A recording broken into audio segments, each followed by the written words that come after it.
Dans Python Tutor, on teste votre code. Est-ce que l'affichage est fidèle ou pas? Dites-moi ce qu'il faut que je rectifie.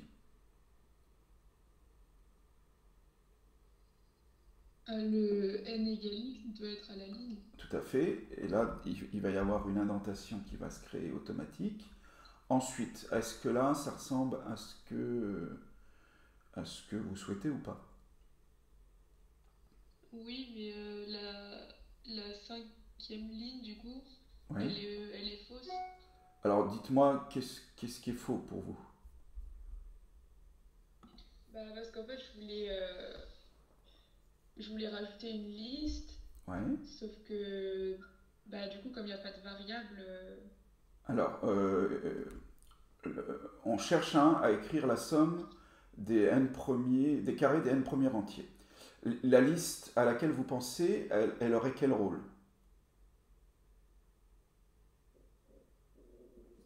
Qu'est-ce qu'il y aurait dans cette liste? Ça serait la liste de quoi? bah, des premiers entiers, donc jusqu'à 10. Jusqu'à 10. Donc là, peut-être que vous voulez utiliser une liste compréhension. Je ne sais pas ce qui vous a motivé. En tout cas, je vais essayer de m'adapter euh, à ce que vous proposez. Et donc, vous proposez, par exemple, alors je vais utiliser, je ne sais pas quelle variable, on va voir. Alors, on peut chercher le carré en faisant comme ça, de tous les nombres qui s'appellent x. Alors, for x, alors ça, ce début de phrase là, ça signifie, je vais dresser la liste de tous les carrés des nombres qui se trouvent entre, alors là je vais enlever la parenthèse, il n'y a pas besoin, de tous les nombres qui se trouvent, alors le crochet, voilà, ça par exemple, ça va me fournir la liste de tous les carrés des nombres qui se trouvent entre 0 et 9. Est-ce que c'est une liste, ce type de liste que vous voulez? Bah, c'est déjà pas mal, mais j'aurais voulu enlever le zéro et aller de 1 à 10. Alors, donc il faut plutôt faire comme ça. 1, et puisque le range il s'arrête au dernier entier moins 1, donc on va aller jusqu'à 11. Là, on va avoir la liste de tous les carrés des nombres compris entre 1 et 10. Est-ce que c'est ce que vous souhaitez dans un premier temps? Oui. Oui. Alors, là, effectivement, il y a un truc qui coince. On a une liste toute seule. Vous l'avez dit au tout début de notre intervention, là. Il faut qu'il y ait une variable qui contienne cette liste, hein, bien entendu. Là, si je fais tourner ce programme, il y aura un message d'erreur. Je n'ai pas besoin d'essayer. Donc, qu'est-ce que vous proposez qu'on fasse maintenant avec tous ces nombres? On les met dans une variable ou on fait quoi? Ben, Là, par il exemple, faudrait.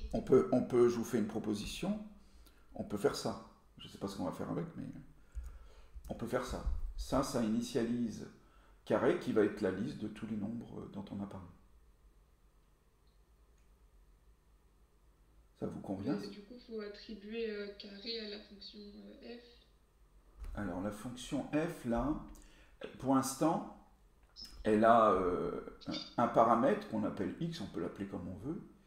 Mais en fait, la fonction, là, elle va visiblement le paramètre, d'après l'énoncé, le paramètre, c'est ce truc-là, c'est le nombre des entiers que j'ai dedans. Or, vous imposez que ce nombre soit égal à 10, visiblement, là. Donc, vaut mieux, on a plutôt intérêt à l'appeler n, déjà, et ici, au lieu d'imposer que c'est 10, il n'y a aucune raison que ce soit 10, on va mettre les carrés des nombres jusqu'à n. Et alors, pour qu'il n'y ait pas le petit problème de on retire moins 1 au dernier nombre, je mets n plus 1. Alors, si je fais ça, la liste, oula, la liste que j'obtiens maintenant, ça va être la liste des carrés de 1 jusqu'à jusqu'à n. inclus. Donc là, maintenant, dans carré, il y a effectivement la liste des n premiers, des carrés des n premiers entiers. Alors, c'est pas ce que je veux complètement, je veux tous les additionner maintenant. Alors, est-ce que vous avez une idée? Déjà, est-ce que le n égale x, il est toujours pertinent, il est toujours d'actualité ou pas? Bah, bah, je pense pas. Enfin, x faudrait remplacer par carré. Alors, si je le remplace par carré, il ne peut pas être avant en tout cas, ça ne peut pas être avant. Voilà, donc on se retrouve là. Donc là, alors là, la situation elle est propre maintenant. C'est pas terminé, hein, mais la situation est propre. Là maintenant, on a le début de la définition de notre fonction avec le bon paramètre et en une seule ligne, on a la liste de tous les nombres dont je cherche la somme. Alors, qu'est-ce qu'on ferait si on n'était pas en développement informatique, dans un programme informatique? On ferait comment pour trouver la somme de tous ces nombres? Ben, on additionne tous les résultats. On additionne tous les résultats. Alors, bien entendu, on va s'y prendre autrement en informatique, mais juste pour fixer un peu ce qui se passe, comment je récupère le premier nombre, au fait, dans cette liste? Carré, c'est une liste de nombres. Comment je fais pour récupérer le premier nombre, qui va être 1 au carré? Est-ce que vous savez ou pas?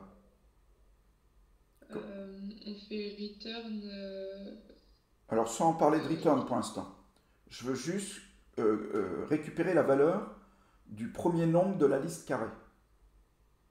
Comment je procède? Je veux juste évoquer ce premier nombre. Hein. Je ne fais rien avec pour l'instant. Bah, je sais pas.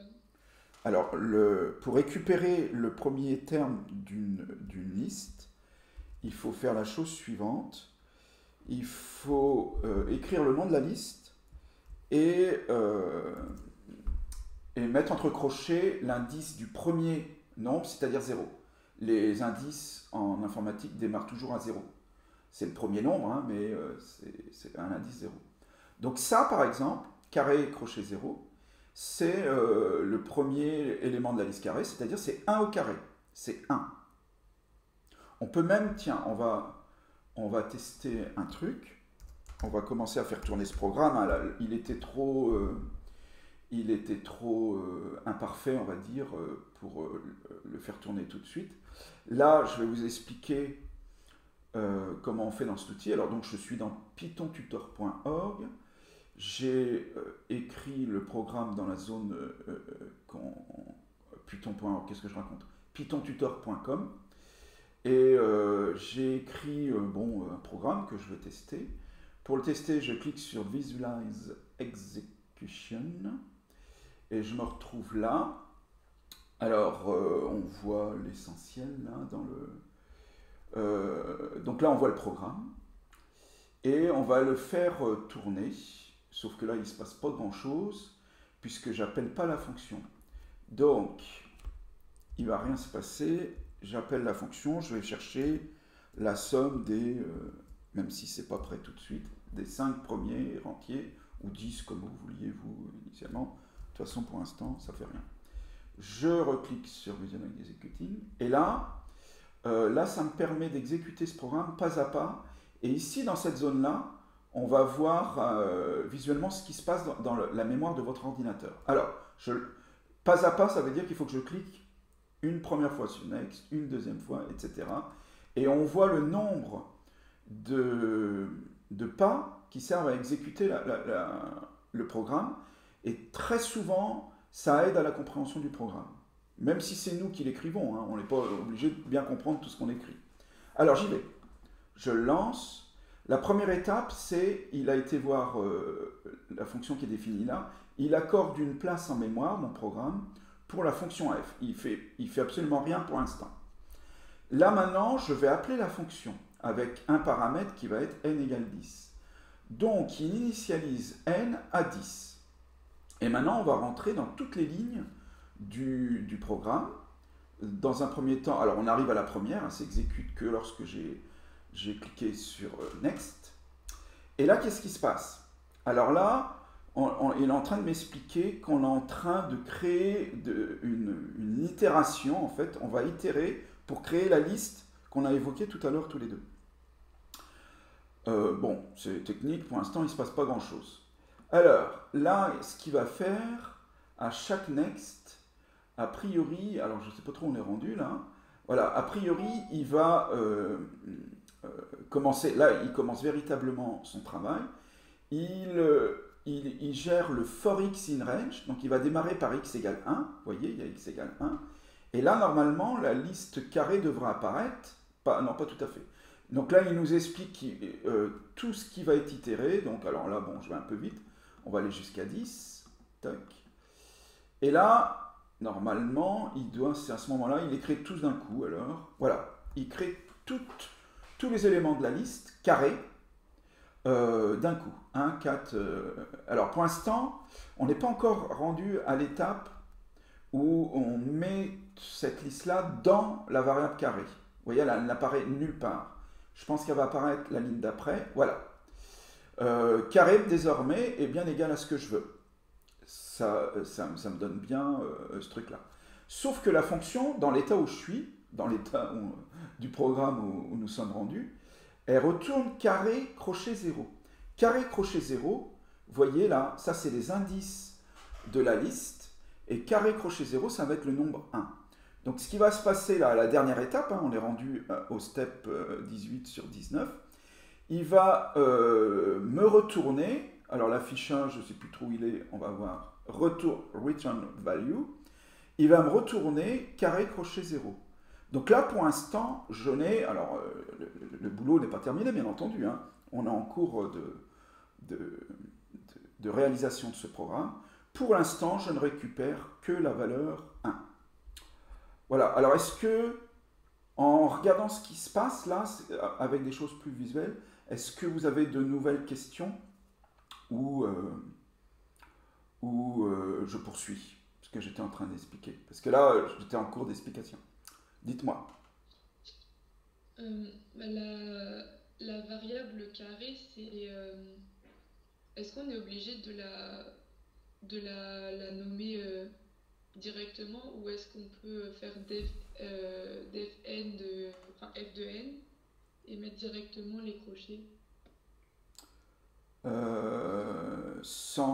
C'est pas possible. S'il n'y a pas de nom à la liste, c'est pas possible de récupérer les valeurs avec des crochets.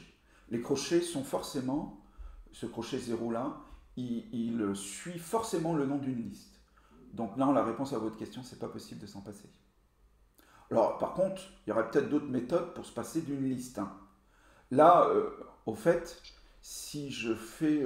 ça s'appelle une liste compréhension, cette façon de créer des listes. Si j'ai choisi cette méthode-là, c'est pas par choix personnel, c'est parce que ça me semblait le plus proche de votre proposition initiale. Hein. Mais il y a moyen de se passer de liste, en fait, tout court. On aurait pu procéder autrement. Mais je trouve que c'est éminemment intéressant de procéder comme ça. Si on fait comme ça, il faut que la liste ait un nom. Alors, je vais tout de suite vous montrer autre chose. Si par exemple, nous ce qu'on veut, c'est la somme de tous les éléments de la liste. Hein. Eh ben, si je le fais sans réfléchir, hein, sans que ce soit optimal d'un point de vue algorithmique, eh ben, je peux faire, alors je vais mettre que le début, hein, je peux faire ça, je peux faire carré crochet 0, plus carré crochet 1, plus carré crochet 2, plus. Alors le problème, c'est que comme le nombre d'éléments dans cette liste, il dépend de n, bah, ça je vais bien être embarrassé de l'écrire, parce que, et puis je vais pas remettre des 3 petits points dans cette liste-là, dans cette somme de termes. Donc le dernier, je le connais, hein, c'est carré crochet n, qui va correspondre au dernier élément qui m'intéresse. Mais bon, je ne sais pas. Alors ça va être carré crochet n-1 d'ailleurs, parce qu'on démarre à 0. Donc ça, je peux pas gérer ce truc-là. Si je vous montre ça, c'est parce que pour vous montrer comment on récupère les termes de la liste avec crochet l'indice où il se trouve. Donc ça, pour l'instant, c'est pas possible. Je peux pas arriver comme ça. Donc je vais être obligé de calculer la somme et je vais mettre la somme quelque part. Et il faut que, à la fin, il va y avoir un return sum. Je peux faire ça tout de suite. Un return sum. Mais là, il va y avoir une ligne, deux lignes, je ne sais pas combien, pour pouvoir calculer la somme. Alors, je pense que je vais être obligé de vous aider un petit peu parce que c'est pas si simple que ça d'additionner tous les termes d'une liste. Alors, voici comment il faut procéder. Avec une boucle for, je vais parcourir toute la liste des éléments de carré. Alors, je vais mettre, je sais pas, je vais les appeler éléments. Pour chaque élément de la liste carré, et ça s'écrit comme ça.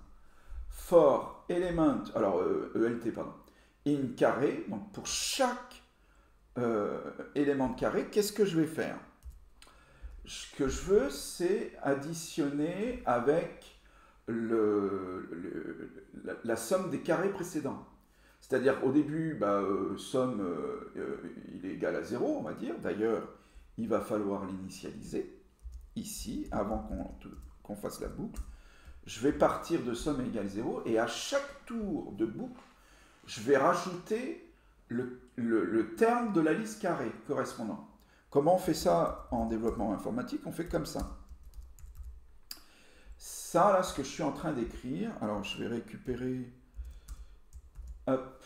Alors là, l'idée, c'est cette ligne-là, qu'est-ce qu'elle signifie? À chaque tour de boucle, la somme devient égale à ce qu'elle était égale précédemment. C'est pas une égalité mathématique, ce truc-là. Hein. C'est en informatique, ça veut dire, quand vous voyez deux fois la même variable de part et d'autre égale, c'est à gauche la nouvelle valeur qu'il va y avoir dans la variable, et à droite, c'était la valeur qu'il y avait dans la variable juste avant cette instruction. Donc là, c'est la somme devient égale à ce qu'il y avait dans la somme avant. Alors au premier tour de boucle, c'est 0. On est obligé de l'initialiser, sinon il ne sait pas. Plus le carré à l'indice. Alors là, ce n'est pas un indice que j'ai marqué, c'est l'élément. Donc je ne fais pas ce truc-là. Je mets élément. Élément, au premier tour de boucle, c'est le premier carré. Au deuxième tour de boucle, c'est le deuxième carré, etc. Donc si je fais ça, on va observer ce qui va se passer, parce qu'il est possible que vous ne compreniez pas bien encore. Donc je vais visualiser mon... Alors peut-être qu'il y aura des erreurs, on va voir ce qui se passe. Alors vous voyez, le nombre de pas a sensiblement augmenté. Alors je vais peut-être... je ne vais pas calculer f de 10, hein, je me suis servi de votre premier exemple. On va chercher la somme des quatre... la somme des carrés des 4 premiers nombres. Donc ça va faire, on peut le faire de tête en plus. 1 au carré, ça fait 1. Plus 2 au carré, 4, ça fait 5. Plus 3 au carré, 9. 9 plus 5, 14. Et plus 4 au carré, 16. 16 plus 14, 30. On doit trouver 30. Comme ça, on saura si on a bon ou pas. Alors, premier pas, on met en mémoire la fonction. Deuxième pas, on appelle f de 4, on initialise n égale 4. Ensuite, on rentre dans la fonction et on fait ce qu'on a fait tout à l'heure. Donc, je vais pas le... On va générer le carré. Donc là, je passe un peu vite. Et j'arrive à l'étape où la liste carré, maintenant, elle n'est plus égale à ce qu'elle était égale tout à l'heure. Pas jusqu'à 100 en tout cas. Maintenant, c'est 1, 4, 9, 16. Les 4 premiers carrés, puisque j'appelle f de 4. Alors, ça, on ne l'avait pas tout à l'heure. On initialise la somme à 0. Très bien. Et on va parcourir maintenant tous les éléments de cette liste-là. Donc, element, dans un premier temps, il va être égal à 1, puis à 4, puis à 9, puis à 16. On vérifie. Alors, il va y avoir une nouvelle variable element qui va apparaître ici. Le premier terme, je vous l'ai dit, c'est le premier terme de la liste carrée, c'est 1. Element, le premier est égal à 1. Ce qui est intéressant, c'est ce qui va se passer pour somme. Somme, ce somme-là, c'était la valeur, avant d'arriver à cette instruction, de somme. La somme valait 0, parce qu'on en avait initialisé ici. Je vais lui rajouter element. 0 plus 1, ça va bien faire la somme du premier carré d'entier, en fait. On va voir, on vérifie. Et effectivement, somme devient égale à 1. On va passer maintenant au deuxième élément de la boucle. Et le deuxième élément de la boucle, ça va être le deuxième élément de la liste carrée, c'est-à-dire 4. Hop, je fais ça. Donc effectivement, element, je dis element, ELT, est égal à 4. La somme va être égale à ce qu'il y avait dans la somme avant, c'est-à-dire 1, plus cet élément, 4. On devrait arriver à 5. Effectivement, somme est égale à 5. Je poursuis, je vais un tout petit peu plus vite. Le troisième élément, c'est 9 de ma liste. Je vais additionner ce qu'il y avait dans la somme, alors c'était 5 auparavant, plus 9, ça fait bien 14. Dernier tour de boucle, puisqu'il n'y a que 4 termes. Le dernier terme, c'est 16, que je vais rajouter aux 14 qui sont là, au pas suivant. Voilà. Il retourne dans... Là, on voit qu'il retourne à la ligne 6 pour vérifier s'il ne reste pas un élément. Il ne va pas y avoir d'élément, donc il va sauter jusqu'à return. Hop. On arrive à return, et donc il va retourner comme valeur la dernière valeur qu'il y avait dans somme, c'est-à-dire 30, qui est effectivement le nombre qu'on avait évoqué tout à l'heure. J'y vais, hop, ça fait bien 30, la valeur qui est retournée. Voilà, et donc voici une proposition pour résoudre cet exercice. C'est pas forcément celle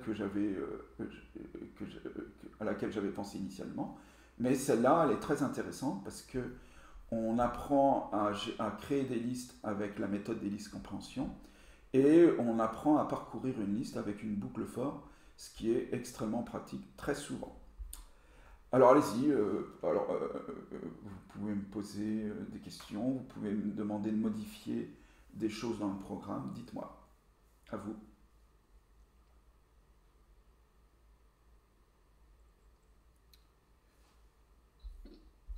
Mais du coup, si on n'utilise pas de liste, parce que du coup, ça doit aller plus vite.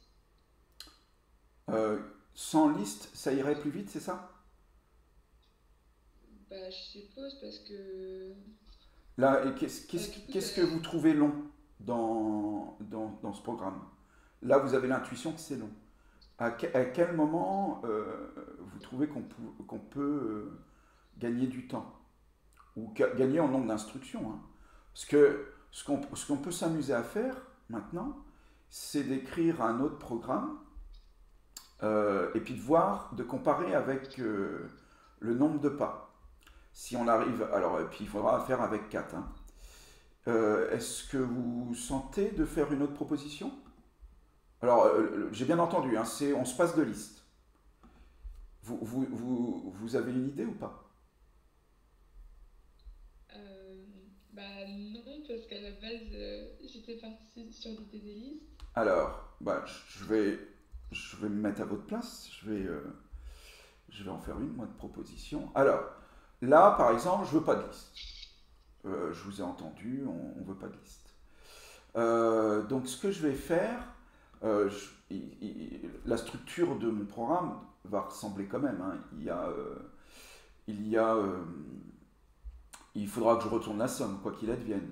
Et puis, je vais forcément l'initialiser à 0, parce qu'à chaque fois, je vais rajouter des nombres. Alors, ce qu'on peut faire, sans passer par des listes, c'est d'utiliser une boucle classique.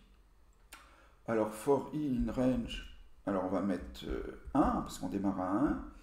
Et là, on va aller jusqu'à n plus 1 aussi. N plus 1. Toc. Et là, ce qui va se passer, c'est qu'on va boucler de 1 jusqu'à n, en fait. Mais qu'est-ce que je fais? Qu'est-ce qu'il faut que je fasse? Il faut que, à chaque tour de boucle, je rajoute à ce qu'il y avait dans la somme précédemment, que je rajoute, en fait, l'indice au carré. Il faut que je rajoute l'indice au carré. Alors on va regarder, je l'écris, puis on va réfléchir après. Si je fais ça, qu'est-ce qui se passe? Au premier tour de boucle, i vaut 1. Donc somme sera égal à ce qu'il y a dans la somme, ce qu'il y a précédemment dans la somme. Euh, je suis perdu. Je l'avais initialisé à 0, donc il va ajouter i au carré à 0, mais i au premier tour de boucle est égal à 1. Donc il va faire 0 plus 1. Deuxième tour de boucle, somme est désormais égale à 1, i va être égal à 2, et donc je vais faire somme qui est égale à 1 plus 2 au carré. Bah en fait, c'est très exactement ce que je veux. Alors je vais vérifier en visualisant cette ligne. Et votre remarque était très pertinente, parce qu'effectivement, il y a beaucoup moins d'instructions. Il n'y en a plus que 15 au lieu de 23. Alors ce n'est pas la preuve quand même formelle que ce programme que je viens d'écrire est plus rapide que l'autre. Mais il y a quand même effectivement de très fortes chances, parce que là, je n'ai même pas besoin de créer en mémoire une liste, donc je vais quand même assez assurément gagner du temps, bien sûr. Alors on va quand même, puisqu'il y a peu de temps, on va en profiter. On va faire tourner ce programme pour voir si ça marche bien. Je ne suis pas obligé d'avoir raison, donc je vais vérifier avec cet outil-là. La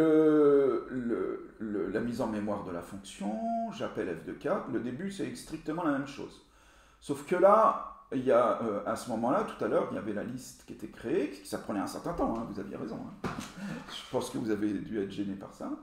Initialisation de somme.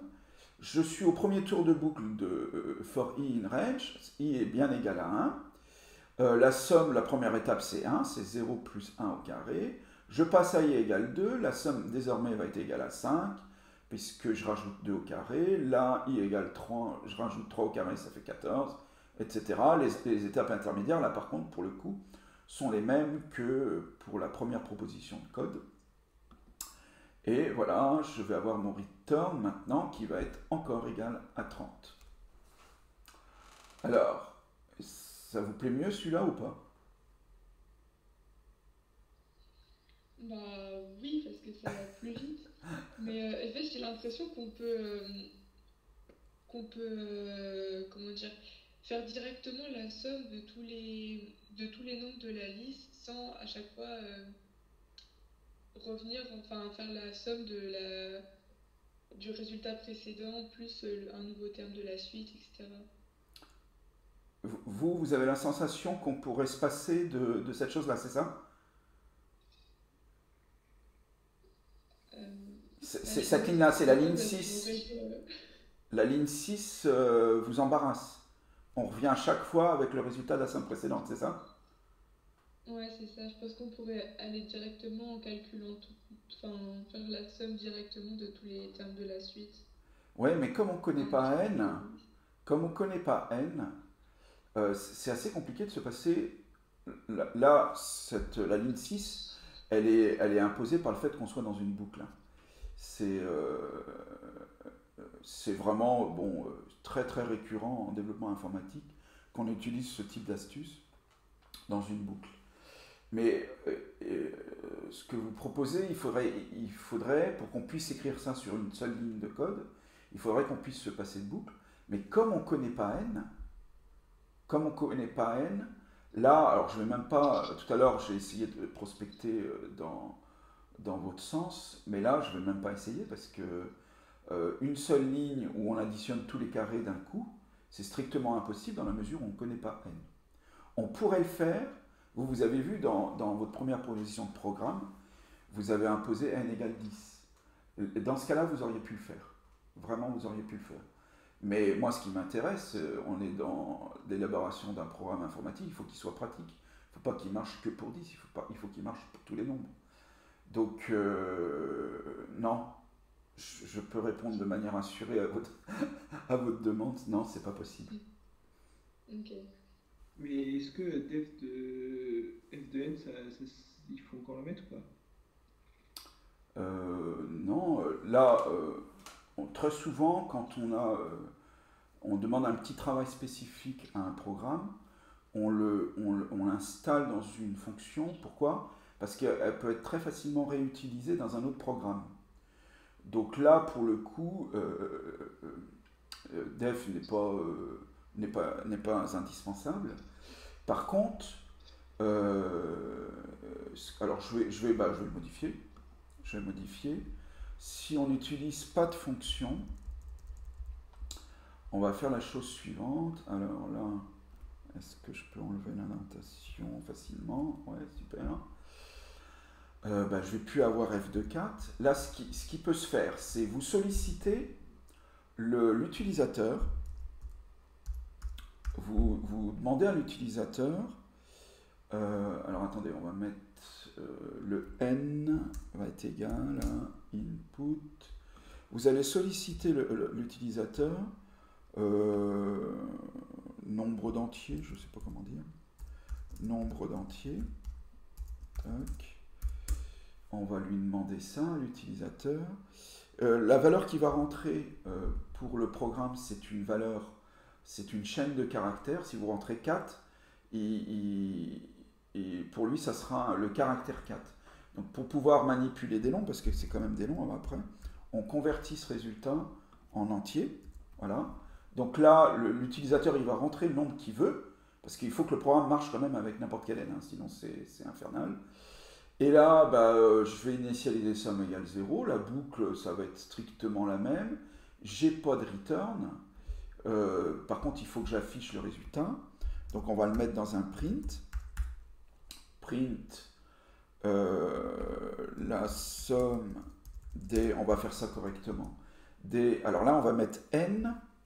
Donc, on va concaténer. Alors, regardez bien ce que je fais.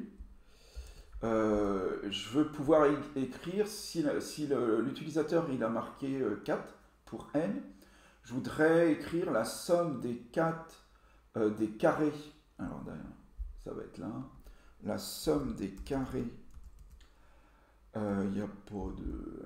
c'est pas féminin. La somme des carrés des... Et là, il va y avoir n. Et pour pouvoir réunir des chaînes de caractères entre elles, on utilise le caractère de concaténation, ça s'appelle le caractère de concaténation, qui est l'opérateur plus. Alors plus, quand il est entre deux nombres, deux valeurs numériques, il est dans ce rôle d'addition. Mais par contre, quand il est entre deux chaînes de caractères, il est dans un rôle où il colle les chaînes de caractères. On dit qu'il les concatène. Et le problème, c'est que ça ne marche pas si j'ai une chaîne de caractères, un nombre. Et là, actuellement, n, puisque je l'ai converti en entier, c'est un nombre. Donc, je suis obligé de le reconvertir en chaîne de caractères en utilisant la fonction str qui permet de convertir en string, c'est-à-dire en chaîne de caractères. Alors, la somme des carrés des 4, si c'est 4, la fin de la phrase, c'est des 4 premiers, la somme des carrés, des 4 premiers entiers. Voilà. Alors, on va tester ça. Il faut que je ferme ma parenthèse. Voilà. Alors là, j'ai plus de fonction. Néanmoins, mon programme marche de la même manière. Et c'est juste que l'utilisateur est sollicité, mais en même temps, c'est son boulot. Alors, on va voir ce qui se passe. Alors, je me suis trompé. Qu'est-ce que j'ai fait? String int input nom entier. Oh il va falloir m'aider, je vois pas l'erreur. N égale int input nombre d'entiers. J'ai bien mes deux parenthèses. Je sais pas trop ce que j'ai fait là. Ah oui, merci. Je l'ai vu juste au moment. Voilà. Merci beaucoup. Et donc, là, normalement, décidément, je l'ai... le return, je l'ai pas enlevé. Bon, en même temps, c'est pas mal de voir comment ça fonctionne avec des erreurs. Hein. Je dis pas que j'ai fait exprès, bien entendu, ça serait de mauvaise foi. Mais c'est quand même intéressant de voir ce qui se passe dans cet outil. Il se passe très souvent la même chose d'ailleurs dans les programmes. Alors là, il n'y a plus d'erreur de syntaxe. Qu'est-ce qui se passe? Alors si, encore une erreur. Ah non, pourquoi il n'a pas... Bon, je pense que ça devrait aller là, normalement. Là, alors vous voyez, c'est un petit peu différent. Il y a pas, si vous utilisez idle, la sollicitation est dans le shell. Là, c'est un petit peu plus joli. Donc, ils me mettent le texte que j'ai mis là après le input. Et je vais rentrer encore 4, hein, on pourra le retester. Là, je suis obligé de cliquer sur ce bouton pour valider au lieu d'appuyer sur une touche entrée. Bon, ça ne change pas énormément de choses. Et là, cette fois-ci, on n'a que 12 pas, hein, au fait. On n'a que 12 pas. On en avait, je ne sais plus à la précédente version, mais on en avait un peu plus. Donc le fait de ne pas créer de fonction, ça permet quand même de gagner du temps. Sauf que cette fonction-là, si un jour je veux la réutiliser dans un autre programme, elle aurait pu, ça aurait été tout bénef de l'écrire sous forme de fonction parce que j'aurais pu la réutiliser dans d'autres programmes. Et je ne vais pas rentrer dans le détail, mais il y a même moyen de ne pas du tout réécrire, ne même pas le faire un copier-coller de cette fonction. C'est pour ça que c'est pratique les fonctions. Alors, on va dérouler encore, hein, on va voir ce qui se passe, il n'y a aucune raison. La n est égale à 4, hein, il me l'a bien indiqué ici, on n'a plus d'espace mémoire pour la fonction. On rentre dans la boucle de la même manière, on a initialisé somme à 0, il va valoir comme tout à l'heure 1 dans un premier temps, et puis là je vais passer, hein, la somme se rajoute au carré précédent, à la somme des carrés précédents, on va arriver au même résultat, il va y avoir un print qui va s'afficher normalement dans cette zone-là. Et on est rendu au dernier pas, c'est ici. Il y a un petit truc qui n'est pas bien préparé. La somme des carrés des 4 premiers entiers. Alors déjà, je n'ai pas marqué le résultat. Je vais le faire. Alors là, il y a un espace, ça serait est égal à 1.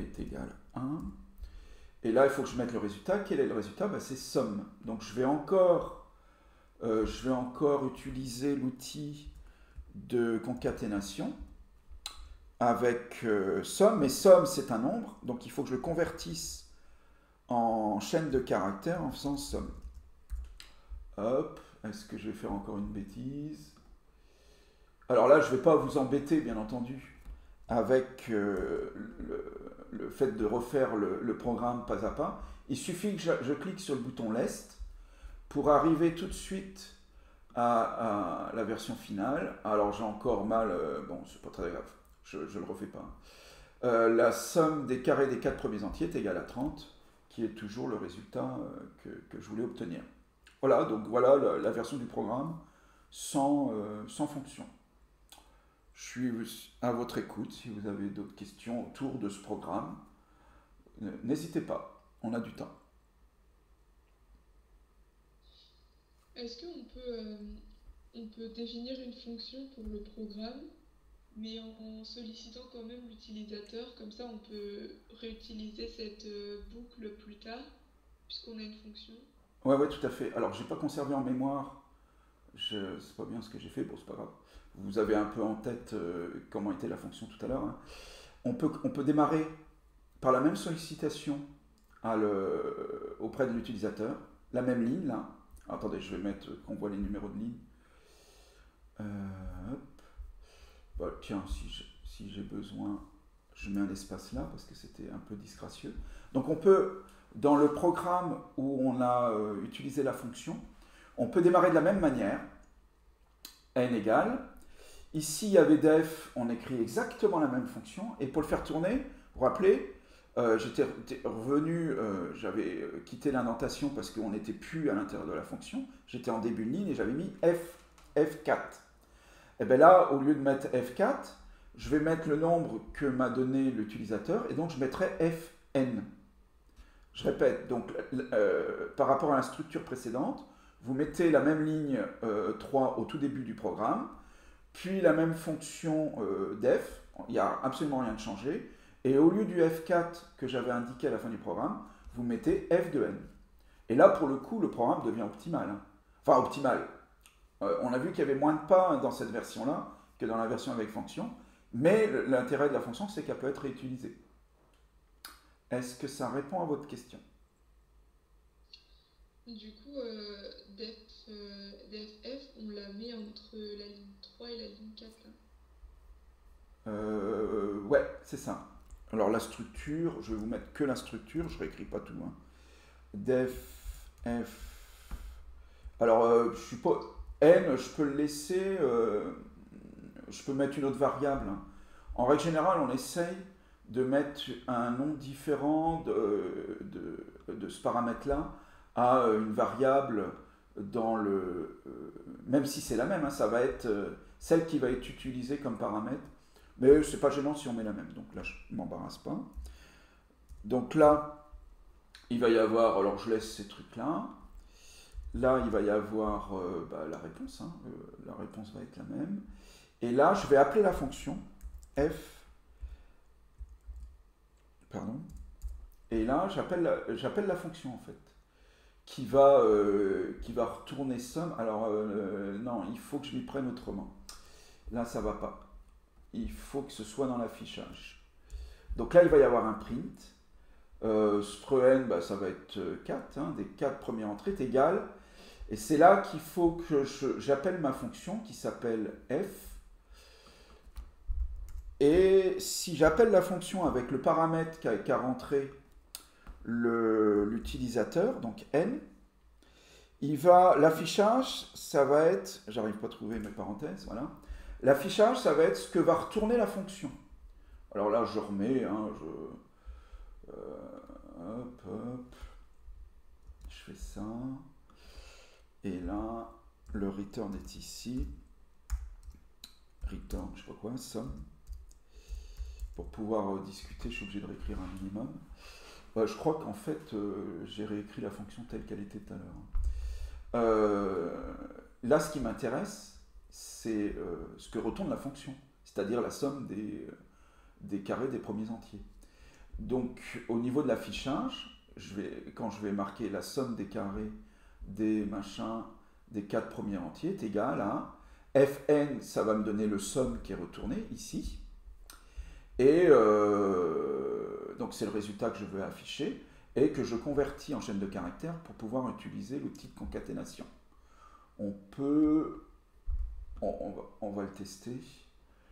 On va encore mettre 4. Hein, c'est pas bien d'utiliser toujours la même chose, mais au moins on sait que c'est 30 le résultat. Je vais aller jusqu'à la fin. Et qu'est-ce qu'il me met? Alors là, c'est suspense est égal à 30. Ça a marché. Voilà, ça répond probablement à votre question, je crois. Dites-moi. Oui, du coup. Attendez, je vais mettre ça qu'on voit tout. Y a-t-il d'autres questions autour... toutes les discussions qu'on a eues là, autour de cet exercice sont éminemment intéressantes, hein. On a balayé la plupart des éléments que doivent connaître les débutants en langage Python, donc c'était très intéressant. Y a-t-il d'autres questions? Non. Alors je vais arrêter là sur cet exercice. Si, il y en a une autre? Non. Non, non.